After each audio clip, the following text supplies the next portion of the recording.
You know the drill. Meghan's summer mood is brought crashing down by Germany's political developments as Konrad tells of the AfD's latest successes. Meanwhile, Germany needs more immigrants, but why would anyone move here to nurse the country's ageing generation of middle-class racists who like voting for Bavarians like the spectacularly named Hubert Aiwanger? One more citrus Collins, anyone? I think I'd better. Cheers!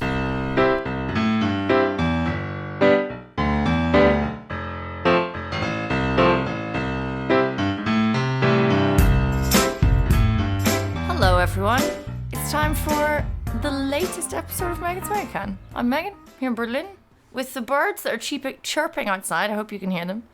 Ex-Berliner magazine and Konrad Werner. Hello, Konrad. Hello. How's it going? I'm very excited about all this. That we've got a live show coming up. Yay, we do! We've got a lot. We're doing like actual things.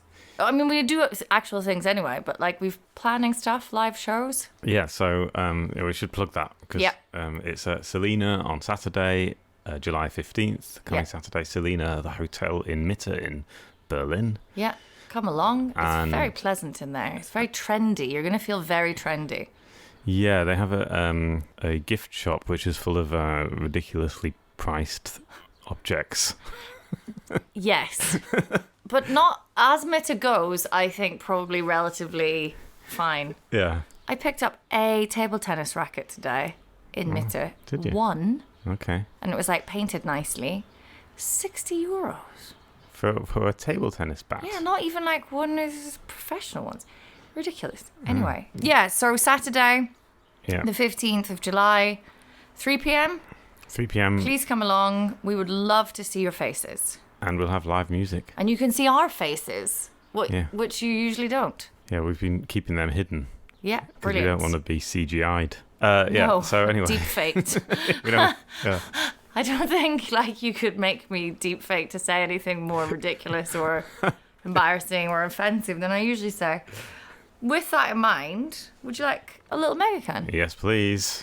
I thought you'd never ask. Well, we've got a new one. Oh. And it's from the Bombay Sapphire people. It's called a Bombay Presse, which I don't really understand. And it's a Citrus Collins. What the hell is a Citrus Collins? Well, a Collins is like a Tom Collins. Let me look up what a Tom Collins is. I feel like I should know these things. Yeah, I've heard of a Tom Collins. I think it's like a gin and lemon. Well, then that makes sense because this has got lemon in it. A Mediterranean lemon, no less. Gin lemon. Cocktail recipe. Okay. Okay. I appear to have Googled the Megacan that I'm about to drink. Yeah, gin, lemon juice, sugar, and carbonated water. All right, so let's see. And the presse is presumably like they've got the juice. Oh, God, this looks like it's going to be good. Cheers. Cheers. Oh, yeah. Ooh. It's quite sharp, the beginning, isn't it? The first sip is... I think it could be less. I think it's very sweet, but I have just been drinking a Diet Coke, so maybe that's it. Do you know what it tastes a bit like? It tastes a bit like... It's reminding me of something, and I'm wondering if you're about to say what I'm thinking, because I can't think of what I'm thinking, if you know what I mean. I'm thinking of the weird German sweet called Nimm 2. Have you heard of them? They're kind of, you get them, there's only two kinds. There's a lemon and orange. Yes. And it tastes a bit like that. You know, like kind of... It kind of presses your tongue down a little bit. It's kind of it's like a little bit sharp and sour, and it kind of presses on your tongue a little bit. It's not as delicious as I was hoping, but it might get better with time. I'm sure they always do. That's the trick, isn't it? They always get better once you're 3/4 of the way in. Aye. Okay. It's another mini can, though, I noticed. Oh, don't get me. Don't get you I am really trying. So I was coming back from class trip on Friday. Weeping Christ. It's exhausting. It went really well. The kids were great. But we're coming back from Prague and we're stopping obviously at like this little filling station along the thing. And I've never been so like professionally conflicted because I'm standing there and they have, because it's like a random filling station in nowhere, they have the old Gordon's and tonic mega cans, which are still 330 mils, and they've just got like slabs and slabs of them on some kind of offer. And I'm like, I can't do this in front of the kids. Like, I can't buy 2 slabs of megas and then explain, oh, it's because they've reduced the size of the can and it's breaking my heart. Like, I cannot do that in front of children. So I don't know if we have to rent a car and I have to try and remember what filling station that was, or if everyone just drives around different petrol stations in like Brandenburg and just happens to see if they're there. What do you mean, as in everyone, as in our listeners? Just anyone. You're asking... Just everyone. Ask one person you know to do it. You do it yourself, and then you can bring them to the Selena Hotel at 3 p.m. It's one of the few things that I just think are perfect in life, and they fucked it. Probably the mega cans were a lot cheaper generally there. In the Czech Republic, I don't think they have megas, in that they have what look like megas, but when you check that all-important percentage, it's not 10%, and therefore not a mega can. Right. Well, Even that makes sense. Cheaper. So they have rules. Yeah, they have rules in the other countries. Why don't we have... It's wild that Berlin or like Germany has... Anyway. No rules. Yeah, on alcohol content. I don't know. It's one area where the conservative instincts of the German population have not yet People just don't drink as much, eh? They're much more sensible. Yeah, they just don't. There's no moral panic about it. Anyway. Yeah. But there is a moral panic about. Oh, this is exciting. I'm going into this completely blind because well, you're not, I'd labbert too much at the beginning. You're not going into this blind because it'll just be the same fucking bullshit, won't it? You can already guess what this is going to be because I told you about it. The AFD won its second local election within a week's time. We know that you probably remember the conversation we had on the last show about why do people vote for the AFD and everything. Yeah. Well, we haven't solved that riddle yet, but in the meantime, Ragun-Jesnitz in Saxony-Anhalt has got a new mayor. He's called Hannes Loth of the AFD. He beat independent candidate Niels Naumann. It's a very small little town. It's like a few thousand people, no more than 5,000 people. Okay. Just as well.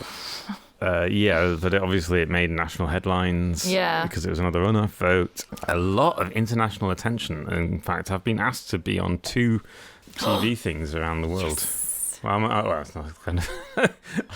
because I wrote this article about it, and so what happens when you write an article? Yeah, because your article was like hot off the press. Yeah, because I'd already written most of it, and so I put it out. As soon as you write an obituary for someone years before they've died. Just these fuckers. Yeah. What are we gonna say if they win? So I put this article out on the Sunday evening after the election in Ragun-Jesnitz, and I was asked to go on something called TRT, which I'm not sure. It's based in London. Okay. But I couldn't do it. It was today. I was too busy. But then I was also asked to go on Serbian TV. Absolutely, please do that. Yeah, I did.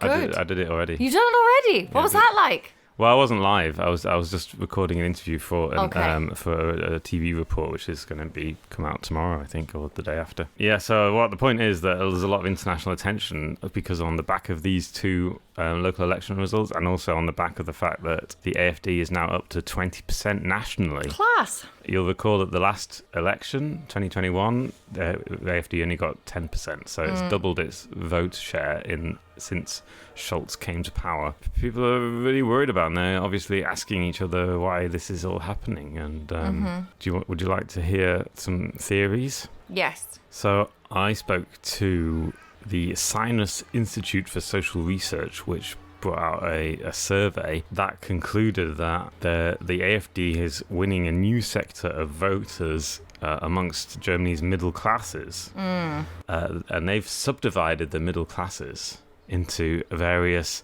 I really want to... people who are assholes. People who are... Yeah. Not assholes. I mean, it gets a bit technical, but the point is that they've come up with this idea that there are the what known as the conservative and nostalgic middle classes, who you would expect to vote for conservative and or right-wing parties because they think that it was better in the old days, those kind of people. But there's also this group called the adaptive, pragmatic middle classes, kind of floating voters, you would call them. They're people who just vote with whatever's in the news at the time, whatever annoys them, things that, they fucking read it in the building and they're like, oh, that seems reasonable. I'm going to vote for fascists. Like you said the other day, I don't really like the idea of wind farms. Don't like these windmills. Yeah. Rather, right. So I spoke to Silke Borgstedt, the director of the Sinus Institute, who did this survey, and she was saying that there's this kind of group of these floating voters who don't really support any particular party, who are just in the last few weeks or months have started saying, oh yeah, why not the AFD? and that's kind of like how the AfD is currently broadening its base. But she also thinks that means, she said, as a if you want a little bit of positive news, is that means that they are voters that other parties could win back. They just follow whatever's going on. They're not, because you're not going to win back the hardline neo-Nazi nut jobs, really. Or that's a much longer process over generations, which we're still failing to do. Yeah. That's interesting, and that would kind of... I'm perturbed on a deep kind of level about all of this, and also then just like fascinated, and I think I spoke about last time about the sort of media response to this and the media's role in this. And if you are like a pragmatic whatever, when you're saying, they're asking, well, why not the AfD when I'm so dissatisfied with this and this? There's some level of normalization happening that the AfD are something that people could vote for that are not just not out of like values, but out of pragmatism. Like, that's mad. Yeah. And I think it is because everyone is saying, well, everyone is so dissatisfied with the Bundesregierung without actually going, and so these are protest votes, without actually going, yeah, but that's demented. You can't protest vote for people who would never be able to govern, ever, because they don't have a single policy other than we don't like windmills and immigrants. Brown people, yeah. It is very worrying, but I also think that it's not as if the other parties can't get those voters. Yeah, and the media has been like, there's been this kind of right-wing backlash against the way that the government has run its heating. I can't even talk about this fucking heating bill anymore because I am so angry. We're all sitting here. Why? What are you angry about?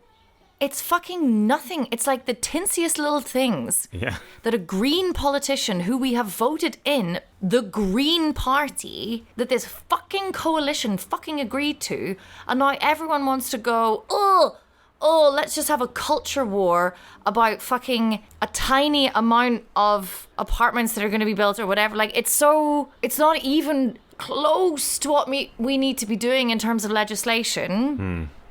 And we're going to, instead of actually going, right, let's do something about the climate, we're going to instead try and do a tiny bit about the climate, let everybody blow it up in our face, make it a culture war, and, bring the fucking fascists back into power in Germany. Yeah. Sorry. I really agree with you. Sorry. I mean, it's really bizarre because... You're also trying to tell me things, and I'm just like, gah! So I'm looking at some polling figures at the moment, and what is interesting is that nearly 20% of people also put like climate change and energy policy is in the top 3 of concerns in Germany. The other one is inflation, and the other one is a bit vaguely the actions of government and politicians. Okay, but anyway, climate change is there. I think people in Germany are aware that climate change is happening and it's a big deal and we need to do something about it. But as soon as something like the heating bill happens, they go, oh, no, we didn't mean actually anything that will actually affect our lives. And even though it probably won't even affect their lives. But it won't affect their lives. This is my point. It won't, but I want to introduce you to a new character. Oh. In this, who is going to be increasingly important in the next few months in the soap opera of German politics. Have you heard of Hubert Aiwanger? No, but that's a class name. coming in hot, Hubert.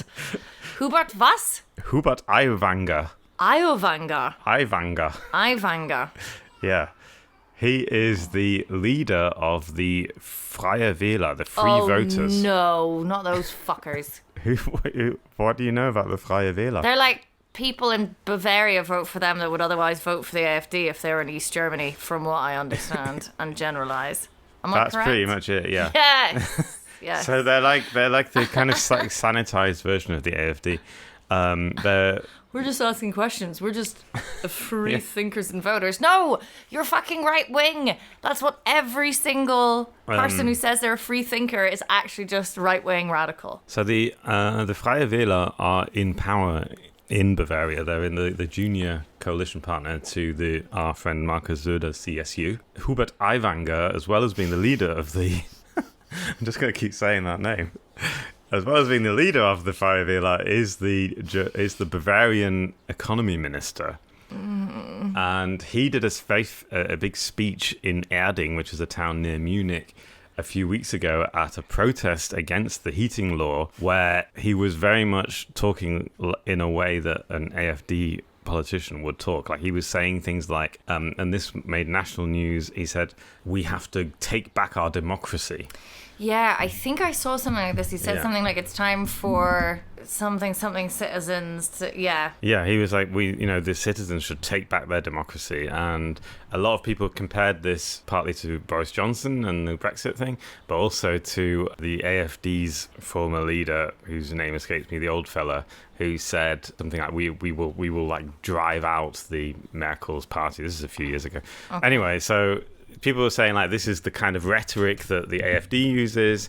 This, we need to take back our democracy. It's like calling into question whether Bavaria was a democracy or not. And this is for someone who's in government, who was elected. It seems like a very odd thing to say, because he actually does have power. It's not like he's like leading a revolution. I mean, this guy's in power. But this is all these fucking populists. They want to... Yeah. I have this really conservative platform that is obsessed with the status quo, but let me frame this for you like I am some kind of revolution against the people who really have power. Yeah, and so he's been like making, and he's like he's a farmer, and he connects very much with the Bavarian farming community. There's like he does really well amongst those people, and people really like him.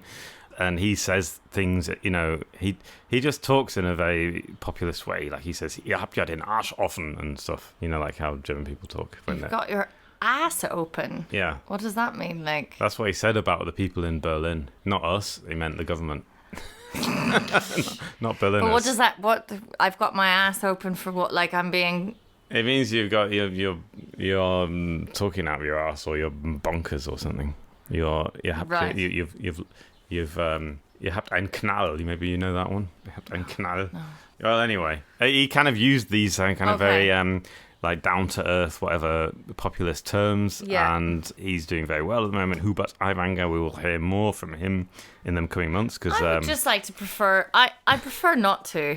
Just to Bartleby this situation. Bavaria's having an election in October, so. That's not going to be good. I don't want to hear any of that. Right. So that's. I can't even remember. But the thing is, talking about populism, he claims, and he says he says, people always say I'm too right wing, but he likes to say, but if it wasn't for me, more people would vote for the AFD. And he points out the fact that in Bavaria, the AFD only has 10%, which is half of the national average. Yeah, because you've got another fucking bunch of populist wank bags to vote for Hubert. I mean, he does split the AFD's vote. That's the point. Yeah, that's fine. It's just because you're also the AFD. Call it what you want. I hate this. I hate it. I hate it so much. These absolute lack of any form of integrity or anything. Power-hungry little... Either you're a fucking racist twat who just really wants women back in the kitchen and minorities back into complete subjugation, or you're willing to espouse those kind of views to get yourself into power. I mean, both of them are like, morally bankrupt. Exactly. Say what you want about, and you can have critiques of what the Greens are doing at the moment. But all Habeck is doing is, as a Green politician, trying to maybe stop the fucking wheels coming off the whole thing entirely. With a relatively...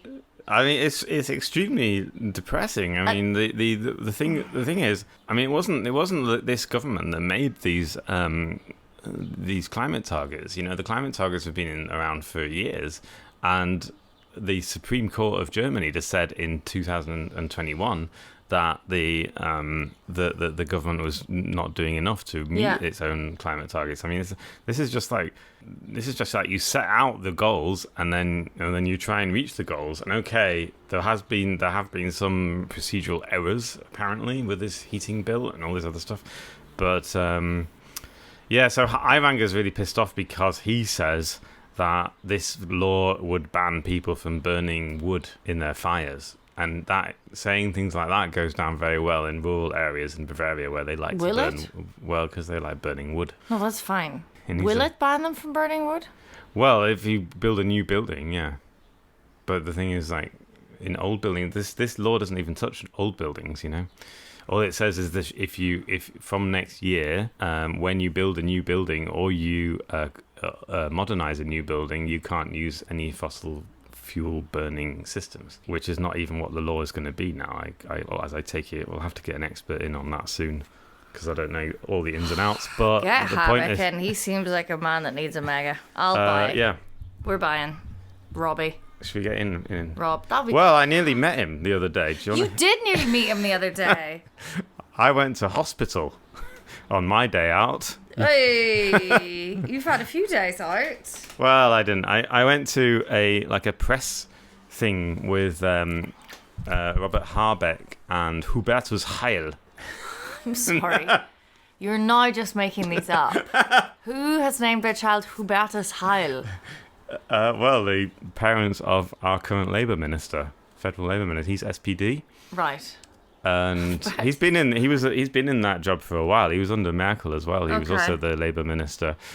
He seems to like it there, and people seem to don't mind him being in that job. So he's just always hanging around. Hubertus Heil. Well, there's another Hubert. We had a Hubert Aiwanger, and we got a Hubertus Heil. A lot of H's today. A lot of H's and new characters. A lot of the alliteration of the H, which I always think is very effective alliteration because it kind of forces you to breathe strangely. Well, anyway. Laboured breathing, if you will. Ho-ho!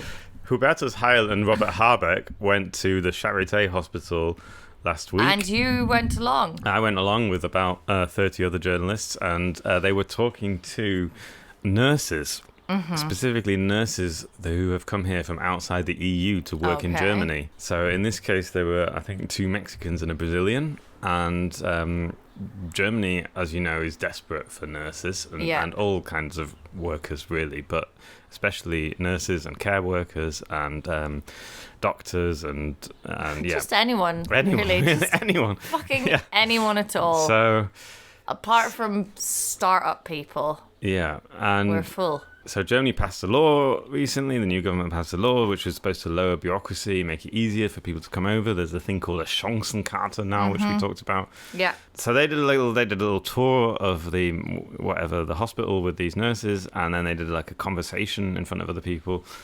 And then they said, "Oh, this is really good." And the hospital director was there, and he said this law should have been brought in 20 years ago.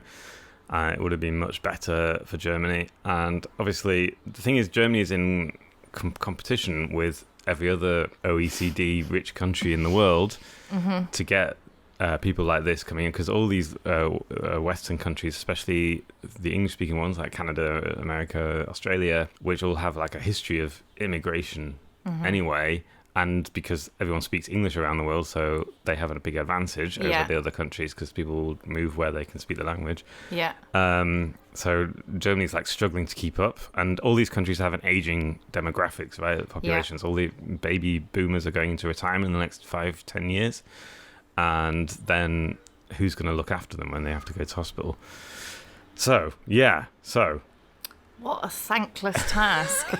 So looking after boomers in hospital. My God, I hope they were offering these nurses €1 million a year.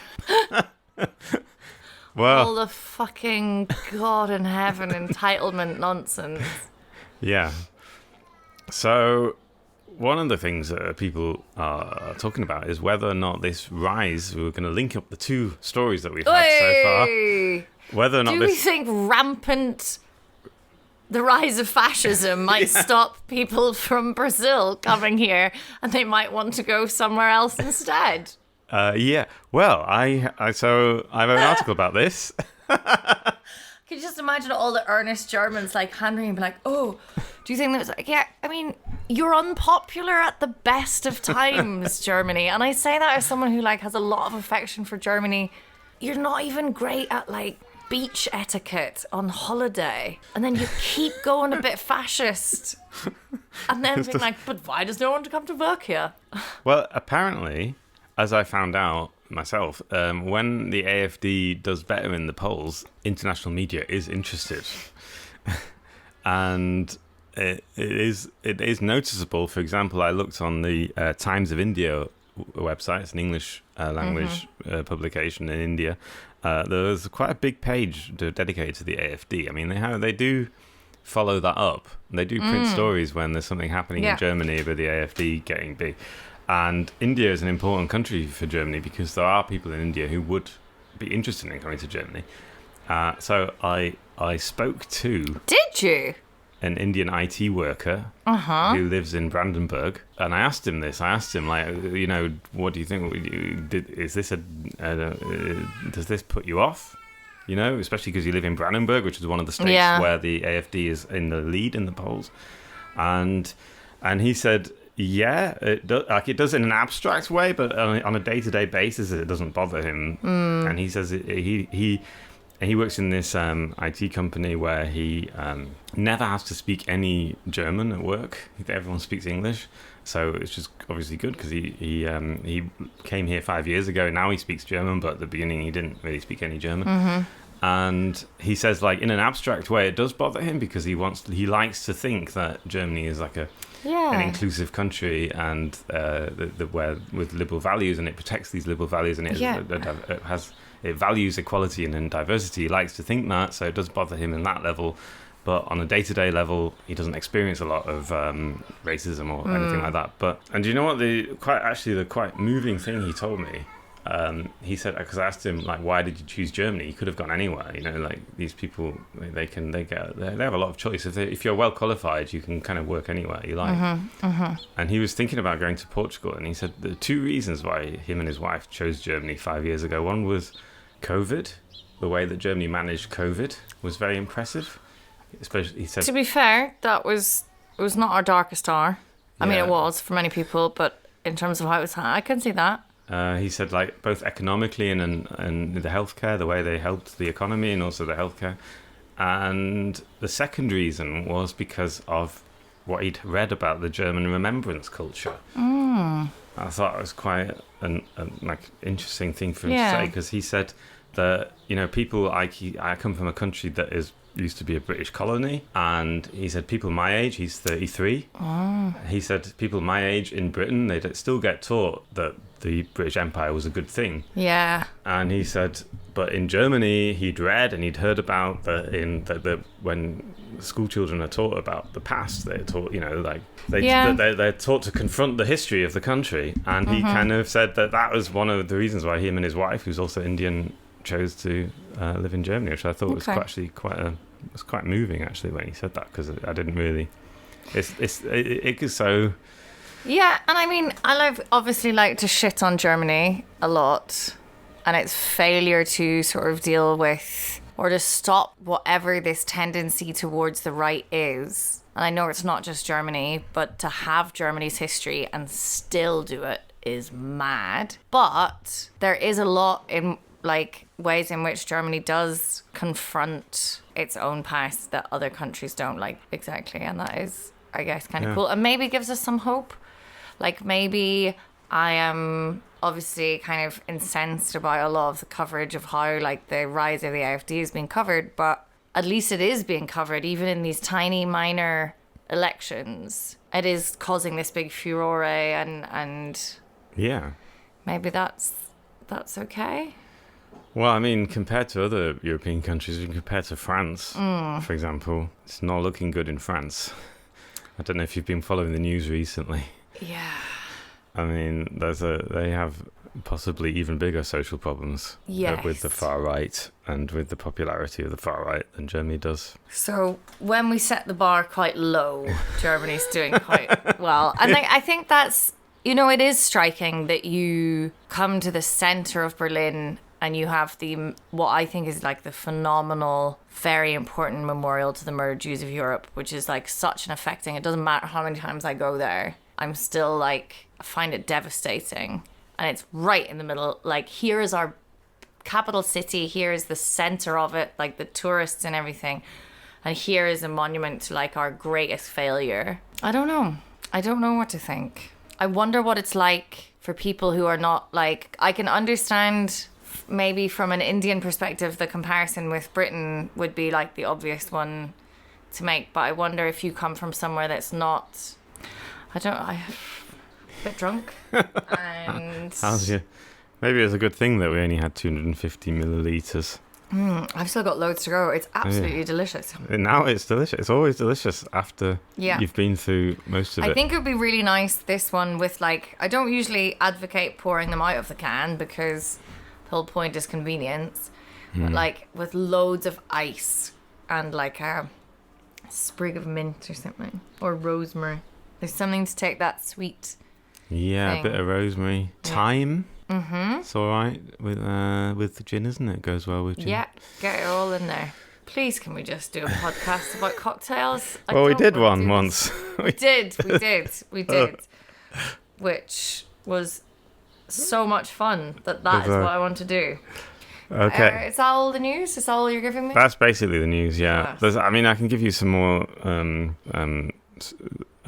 study results, survey results about what... because there are a lot of surveys about what attracts people to Germany and what doesn't. Okay. Yes, let's go. Okay. So because this is an issue that interests a lot of businesses. Because businesses really need workers and to exploit. Yes. Some would say. Yeah.